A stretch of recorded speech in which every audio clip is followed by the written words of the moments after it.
विस्तार से सूबे के मुख्यमंत्री पुष्कर सिंह धामी आज सहसपुर पहुंचे हैं, जहां श्री गुरु राम राय इंटर कॉलेज के 70वें स्थापना दिवस समारोह में उन्होंने शिरकत की। वहीं दूसरी ओर सीएम का विरोध करने और उनके काफिले को काले झंडे दिखाने जा रहे कांग्रेस कार्यकर्ताओं को पुलिस ने सांकेतिक गिरफ्तार हिरासत में लिया। और आपको बता दें कि मुख्यमंत्री पुष्कर सिंह धामी के प्रस्तावित आगमन को देखते हुए सरकार द्वारा सीसमबाड़ा कूड़ा घर शिफ्ट न कराए जाने के विरोध में कांग्रेस ने तीखा विरोध प्रदर्शन किया। साथ ही सीएम के काफिले को काले झंडे दिखाकर अपना विरोध दर्ज कराना चाहा, लेकिन इससे पूर्व ही विरोध प्रदर्शन कर रहे कांग्रेसी कार्यकर्ताओं को स्थानीय पुलिस ने सांकेतिक हिरासत में लेते हुए थाने पहुंचा दिया। वहां भी कांग्रेस कार्यकर्ताओं की सरकार के विरोध में नारेबाजी जारी रही। वहीं दूसरी और सीएम पुष्कर सिंह धामी गुरु राम इंटर कॉलेज पहुंचे, जहां उन्होंने संस्थान के 70वें स्थापना दिवस समारोह में शिरकत करते हुए मेधावी छात्र छात्राओं को पुरस्कृत करते हुए संस्थान की तारीफ की। साथ ही उन्होंने कहा कि शिक्षा और संस्कार इंसान के बदलाव की नींव है। मन से भी आपने सुना होगा, विद्यालय को पूर्ण हुए 70 वर्ष हो चुके हैं। हमारे विद्यालय की छात्र संख्या 1 अप्रैल 2014 को जब मैंने प्रधानाचार्य के रूप में चार्ज लिया था तो 450 थी। लेकिन जैसा कि मैंने बताया आपको कि इंटरमीडिएट स्तर पर यहाँ पर न साइंस थी, न एग्रीकल्चर था, न कॉमर्स थी। मैंने किस प्रकार शासन से जूझकर इन तीनों विषयों की मान्यता प्राप्त की, उस फलस्वरूप हमारे विद्यालय की छात्र संख्या आज लगभग 1400 है, 1400। लेकिन ये जो मान्यता मिली हमको, इसके अंतर्गत जो है हमको सरकार के द्वारा शिक्षक नहीं उपलब्ध कराए गए। मुख्यमंत्री धामी जी के कार्यक्रम की सूचना मिलते ही हमारे कांग्रेस के कार्यकर्ताओं ने उनकी पुरानी मांग, जिसको वो 2 बार नहीं 4 बार कह चुके हैं कि सेलाकुई से कूड़ाघर प्लांट को हटाएंगे, लेकिन वो बार बार उसको भूल जाते हैं। उसी के विरोध में आज कांग्रेस कार्यकर्ताओं ने उनको काले झंडे दिखाने का कार्यक्रम बनाया। लेकिन मौके पर पहुंची पुलिस ने हम सबको थाने बिठाकर 2 घंटे के बाद मुख्यमंत्री के जाने के बाद हमको थाने से रिहा किया। परंतु हमारी मांग फिर वही है, जितनी बार मुख्यमंत्री सहसपुर विधानसभा में आएंगे उतनी बार उतना ही तेज विरोध प्रदर्शन हमारे कांग्रेस के कार्यकर्ता उनके खिलाफ करेंगे। अब रुक करेंगे अगली खबर का। खबर देहरादून से, जहां 30 अप्रैल से शुरू होने वाली 4 धाम यात्रा में देश भर से आ रहे श्रद्धालुओं को उत्तराखंड की संस्कृति की झलक दिखाने के लिए संस्कृति विभाग ने अपनी तैयारियां पूरी कर ली हैं। आपको बता दें, तैयारियां शुरू कर दी हैं। इस बात पर संस्कृति विभाग की राज्य मंत्री मधु भट्ट ने कहा कि 4 धाम यात्रा मार्गों पर जगह जगह लगाए गए साइन बोर्ड में प्रदेश की अलग अलग भाषाओं में दिशा निर्देश दिए जाएंगे। और इसके अलावा हम यात्रियों के लिए देवभूमि उत्तराखंड की संस्कृति, रहन सहन और खान पान को लेकर एक पुस्तिका निकालने जा रहे हैं। साथ ही उन्होंने कहा कि सभी यात्री 4 धाम यात्रा मार्ग पर आने वाले रेस्टोरेंट में पहाड़ी व्यंजनों का लुत्फ उठा सकेंगे। इसके लिए हमने सभी होटल और रेस्टोरेंट संचालकों से पहाड़ी व्यंजन परोसने का अनुरोध भी किया है।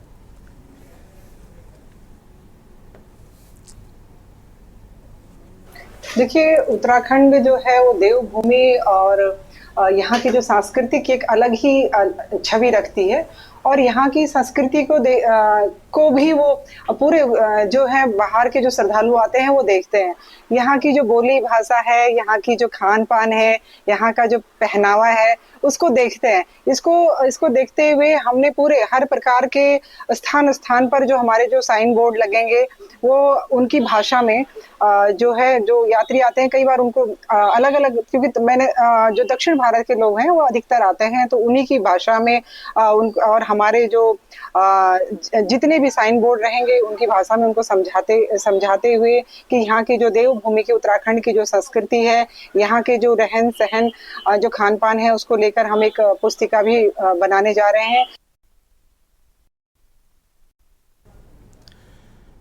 उत्तराखंड में फायर सीजन से पहले इस बार प्रदेश का सिस्टम अलर्ट हो गया है। आपको बता दें, ग्रामीणों के साथ ही युवा व महिला दलों और सभी विभागों को वनों में लगने वाली आग की घटनाओं के लिए सतर्क रहने के निर्देश जारी कर दिए गए हैं। फायर सीजन से पहले उत्तराखंड के विभिन्न जनपदों में वनाग्नि की रोकथाम के लिए मॉक अभ्यास किया जा रहा है। राष्ट्रीय आपदा प्रबंधन प्राधिकरण एवं उत्तराखंड राज्य आपदा प्रबंधन प्राधिकरण ने मॉक ड्रिल के तहत प्रदेश के अलग अलग जिलों में विभिन्न स्थानों व वनाग्नि नियंत्रण के लिए एक्सीडेंट रिस्पांस सिस्टम की तैयारियों को परखा जा रहा है। लेकिन अभी से वनाग्नि के साथ पानी का संकट प्रदेश में देखने को मिल रहा है। विपक्ष का मानना है कि हर साल सरकार दावे खूब करती है, लेकिन गर्मी बढ़ते ही आम जनता को ही गर्मी झेलनी पड़ती है।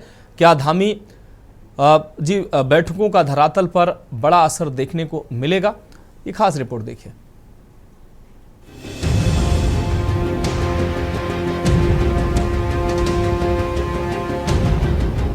मुख्यमंत्री पुष्कर सिंह धामी के कड़े रुख अपनाते हुए सभी विभागों को निर्देशित किया है कि जल संचय और जल संरक्षण के लिए आगामी 10 सालों और आगामी 30 सालों की आवश्यकताओं के हिसाब से अलग अलग ठोस प्लान बनाए जाए। वहीं अब प्रदेश में बढ़ती गर्मी के साथ ही वनाग्नि की घटनाएं बढ़ने की संभावना है। इसके मद्देनजर वन विभाग ने वनाग्नि से निपटने के लिए सभी तैयारियां पूरी कर ली हैं। प्रमुख वन संरक्षक डॉक्टर धनंजय मोहन ने बताया कि विभाग ने वनाग्नि की रोकथाम के लिए इंटीग्रेटेड कमांड एंड कंट्रोल यानी कि ICCC स्थापित किया है। इसके अलावा forest fire Uttarakhand mobile app विकसित किया है। इस ऐप में 7,000 से अधिक कर्मचारियों ने रजिस्ट्रेशन करा लिया है। इसके अलावा लोगों को जागरूक करने के साथ ही कई अन्य कदम उठाए गए हैं। वन विभाग में आग बुझाने का काम करने वाले कर्मचारियों के लिए आधुनिक उपकरण भी उपलब्ध कराए गए हैं, जिनमें आग न लगने वाले जूते, चश्मा, आग बुझाने के इक्विपमेंट दिए गए हैं। साथ ही वन विभाग की गश्ती गाड़ियों में भी पानी के गैलन रखे गए हैं, आवश्यकता होने पर वह भी मदद कर सके। अभी तक हल्द्वानी रेंज में 3 घटनाएं आग की प्रकाश में आई हैं, जिनको समय से नियंत्रित कर लिया गया है। विपक्षी पार्टी आगामी पेयजल की समस्या के साथ ही वनाग्नि की घटनाओं को लेकर पहले से ही सरकार को घेरने की योजना तय कर चुकी है, लेकिन सरकार अपनी व्यवस्था को लेकर संतुष्ट है। आने वाले समय में हमको बहुत सारी चुनौतियों का भी सामना करना पड़ना है। इस नाते उसके लिए हमको कैसे तैयार होना है, कैसे राज्य का जो फाइनेंस का मैनेजमेंट व्यवस्थित रहे, उसके लिए उनको 10 साल की योजना, कार्य योजना और आने वाले 2047 का जो प्रधानमंत्री जी का हमारे विकसित भारत का संकल्प है, उस विकसित भारत के संकल्प में हम किस प्रकार से योगदान कर सकते हैं, क्या चुनौतियां हमारे सामने होने वाली हैं और क्या बेस्ट प्रैक्टिस हर डिपार्टमेंट बनाए कि जो केवल राज्य के लिए नहीं, पूरे देश के लिए एक अलग प्रकार का उदाहरण प्रस्तुत हो। जैसे बहुत सारी चीजों में आज हम अच्छे में आ गए, जैसे हम SDG गोल्स में हमारा पहला नंबर आ गया, बेरोजगारी में हम अच्छा काम कर रहे हैं, नकल के मामले में हमने अच्छा काम किया है, इतने लोगों को रोजगार दिया है, उस कानून को हमने समान नागरिक संहिता UCC लागू किया है। तो देश में बहुत सारी चीजों में आज हमारे लिए ये पूरे देवभूमि उत्तराखंड वासियों के लिए एक गौरव की बात है। 2025 का जो वनाग्नि सत्र है, इसके लिए इसमें वनाग्नि रोकथाम के लिए, वनाग्नि नियंत्रण और प्रबंधन के लिए वन विभाग ने पूरी तैयारी कर रखी है। और इस वर्ष हमने जितने भी इसकी तैयारी में कार्य करने थे वो सब हम कर चुके हैं।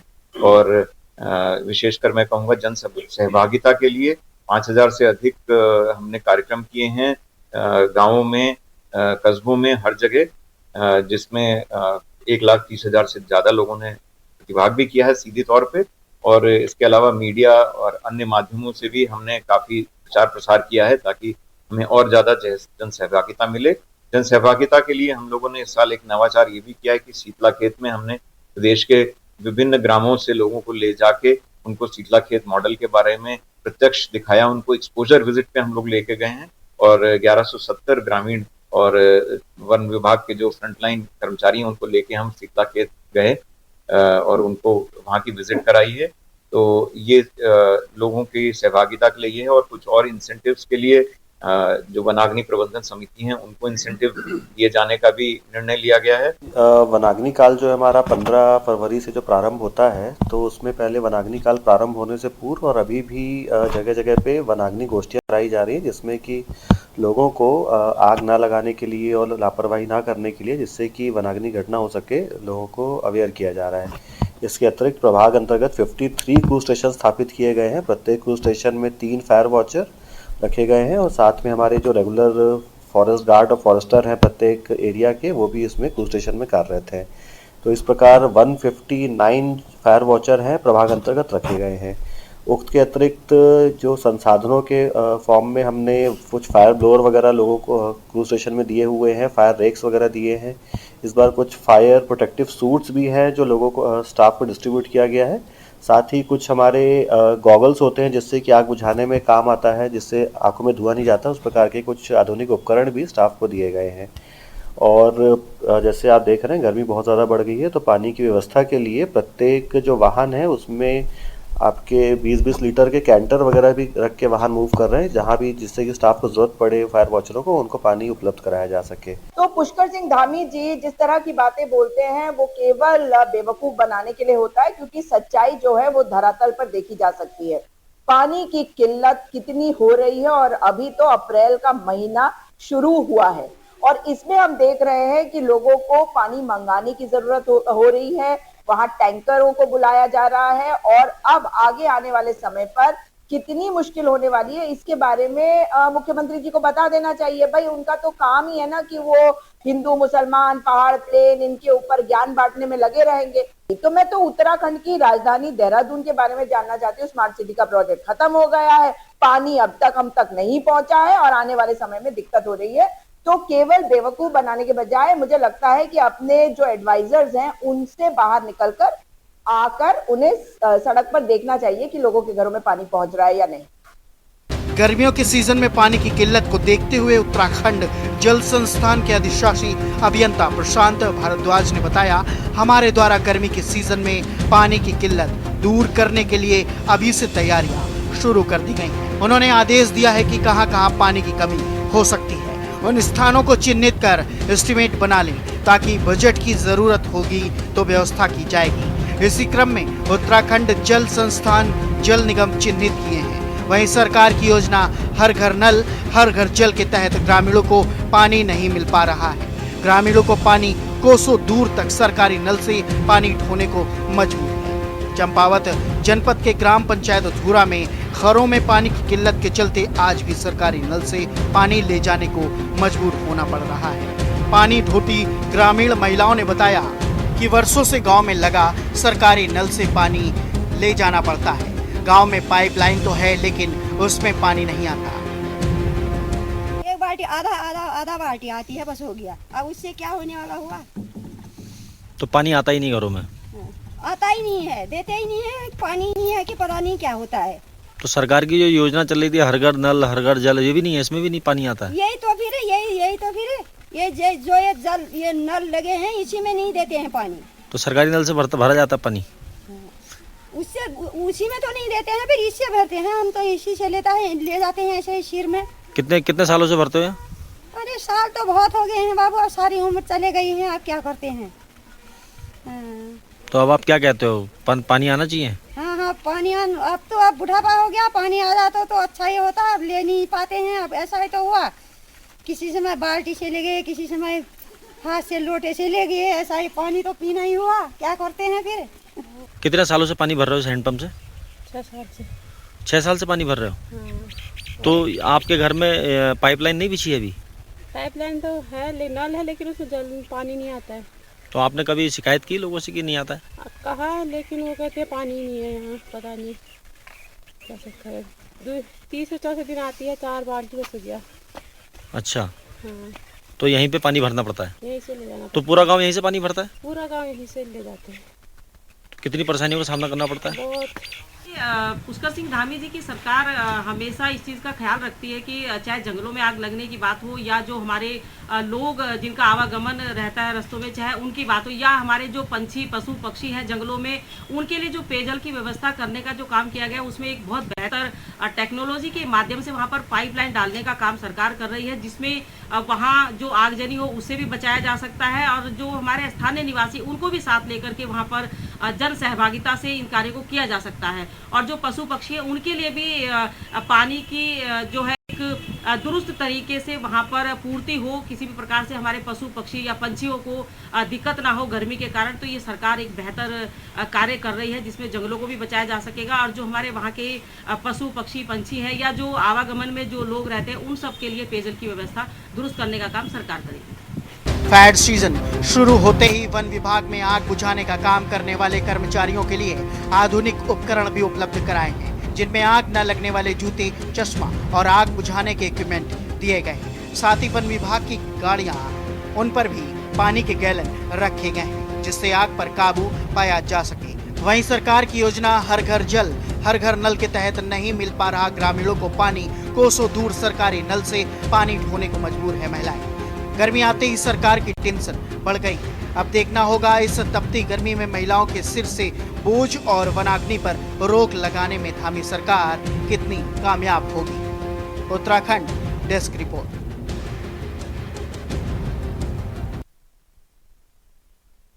अहम खबर देहरादून से है, जहां उत्तराखंड के मसूरी क्षेत्र में 2 दिवसीय चिंतन कार्यक्रम का आयोजन किया गया है, जो आज समापन हुआ। इस कार्यक्रम में केंद्रीय सामाजिक न्याय और अधिकारिता मंत्री डॉक्टर वीरेंद्र कुमार ने मुख्य अतिथि के रूप में भाग लिया है। कार्यक्रम के दौरान विभिन्न सामाजिक, आर्थिक और विकास से जुड़ी समस्याओं पर गहन चिंतन किया गया। समारोह में डॉक्टर वीरेंद्र कुमार ने सामाजिक न्याय, अधिकारिता और अन्य समर्पित योजनाओं के क्रियान्वयन पर विचार व्यक्त किए। इसके साथ ही उन्होंने उत्तराखंड में सरकारी योजनाओं की स्थिति और उन योजनाओं को धरातल पर प्रभावी बनाने के लिए उठाए गए कदमों पर भी प्रकाश डाला है।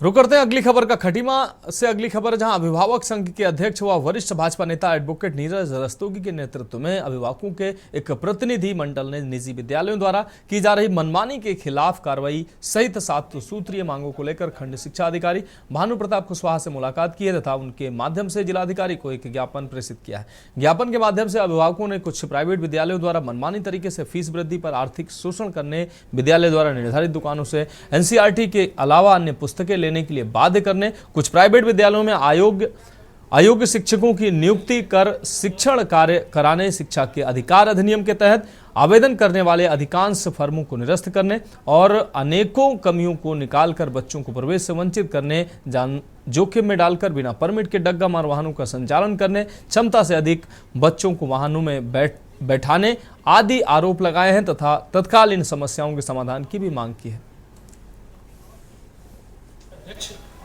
के साथ खंड शिक्षा अधिकारी कार्यालय में आए हैं और एक 7 सूत्री ज्ञापन हमने खंड शिक्षा अधिकारी को दिया, जिसमें कुछ स्कूलों, हम हर स्कूल को चिन्हित नहीं कर रहे हैं, कुछ स्कूलों की मनमानी की वजह से अभिभावक भी परेशान है, बच्चे भी परेशान है, मानसिक रूप से बच्चों का शारीरिक और मानसिक शोषण भी स्कूलों में हो रहा है। उनको परेशान किया जा रहा है स्कूल की बुक्स के लिए और फीस वृद्धि करके कई तरीकों से स्कूल, जब स्कूल खुलते हैं तो बच्चों को पहले दिन से ही प्रताड़ित करना शुरू कर देते हैं। तो उसके खिलाफ, और जो एक डग्गा मार वाहन जो जगह जगह स्कूलों में चल रहे हैं, वो प्राइवेट वाहन है। उन वाहनों में जबरदस्ती 20-25 बच्चों को ठूस कर स्कूल पहुंचाया जा रहा है। आज पेरेंट टीचर एसोसिएशन के द्वारा मुझसे मुलाकात की गई है और उनके विभिन्न मुद्दे हैं, उनके द्वारा अवगत करवाया गया है कि ओवरलोडिंग का एक मुद्दा है, शिक्षकों के द्वारा दी जा रही शिक्षा की गुणवत्ता का मुद्दा है और बच्चों की सुरक्षा का मुद्दा है, अतिरिक्त व्यय की पुस्तकों को खरीदने के लिए पेरेंट्स पर दबाव डालने वाली बात है। तो ये सारे मुद्दे मैंने नोट कर लिए हैं।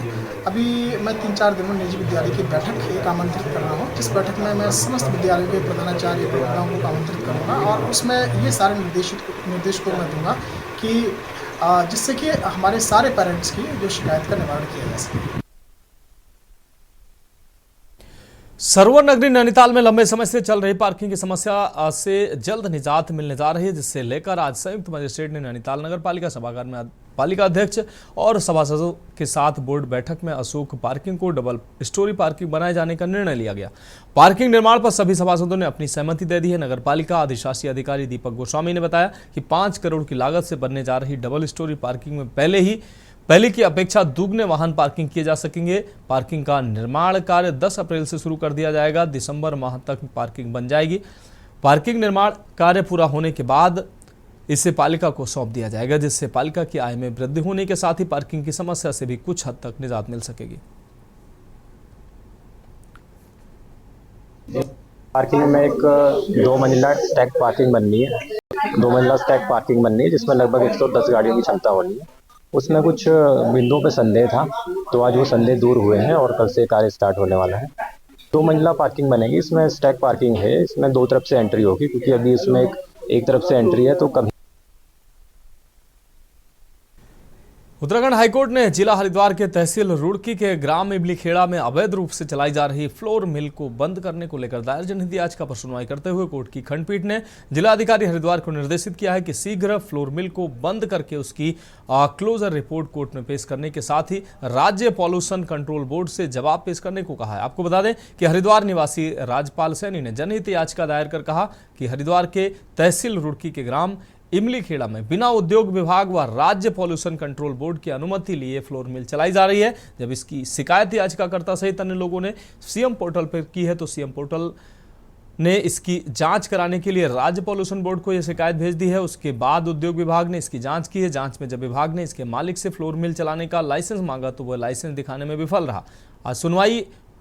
आज हुई सुनवाई पर राज्य पॉल्यूशन कंट्रोल बोर्ड के अधिवक्ता आदित्य प्रताप सिंह की तरफ से बोर्ड का पक्ष रखते हुए कहा गया कि ग्रामवासियों ने जो शिकायत पत्र सीएम पोर्टल पे की थी उसका संज्ञान लेकर बोर्ड ने फ्लोर मिल का 2024 से लेकर अब तक 2 बार जांच की। कमेटी ने निरीक्षण में पाया कि मिल का आपको बता दें नॉइज पॉल्यूशन मानकों के विरुद्ध है।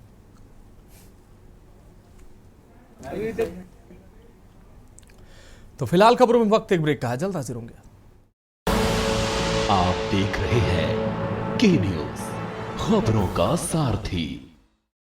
ब्रेक के बाद खबरों में एक बार फिर से आपका स्वागत है। रुक करेंगे अगली अहम खबर का। रुड़की की गंगनहर कोतवाली पुलिस ने अंतर्राज्यीय वाहन चोर गिरोह का भंडाफोड़ करते हुए वाहन चोर गिरोह के 3 सदस्यों को गिरफ्तार किया है, जिनके पास से बुलेट स्कूटी सहित चोरी के कुल 16 दोपहिया वाहन व 2 दोपहिया के पार्ट्स भी बरामद किए गए। आपको बता दें आरोपी नशे का शौक पूरा करने के लिए चोरी वाहन को मॉडिफाई कर बेचकर मुनाफा कमाते थे।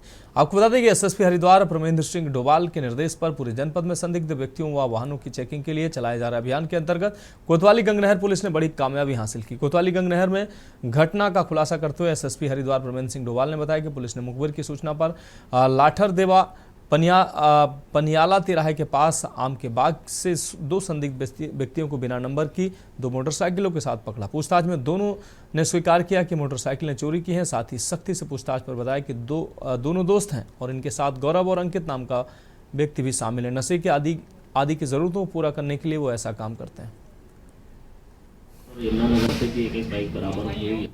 आज थाना गंगनहर में एसपी ग्रामीण, सीओ रुड़की और इंस्पेक्टर गंगनहर और इनकी टीम के द्वारा वाहन चोरी की घटनाओं पर रोकथाम के लिए और जो की गई बाइकें हैं उनको चोरी गई बाइकों की बरामदगी के लिए जो टीम लगी थी उनके द्वारा एक महत्वपूर्ण सफलता हाथ लगी है, जिसमें 3 अभियुक्तों को अभी तक पकड़ा जा चुका है और एक अभियुक्त अभी इसमें फरार चल रहा है। इन 3 अभियुक्तों की निशानदेही में करीब 18 बाइक पुलिस को मिली हैं और 18 बाइकों में सबसे बड़ी बात यह है कि इस जनपद से चोरी की गई करीब 8 से 9 बाइकें हमें जनपद से मिली हैं और एक बाइक सहारनपुर और एक यमुनानगर की है। बाकी अन्य बाइकों के बारे में पता लगाया जा रहा है। खबर हल्द्वानी से, जहां उत्तराखंड महिला उद्यमिता परिषद की अध्यक्ष बनने के बाद पहली बार हल्द्वानी पहुंची भारतीय जनता पार्टी के वरिष्ठ नेत्री रेणु अधिकारी का कार्यकर्ताओं और नेताओं ने भव्य स्वागत किया। ढोल नगाड़ों, फूलमालाओं और गर्मजोशी के साथ आयोजित स्वागत समारोह में भाजपा कार्यकर्ताओं के साथ साथ शहर के व्यापारी और कई गणमान्य नागरिकों ने भी भाग लिया है। इस अवसर पर भाजपा जिलाध्यक्ष प्रताप बिष्ट, वरिष्ठ भाजपा नेता एवं पूर्व नगर पालिका उपाध्यक्ष महेंद्र अधिकारी, मेयर गजराज बिष्ट और कालाढूंगी विधायक बंशीधर भगत, पार्टी के अन्य वरिष्ठ नेता मौजूद रहे।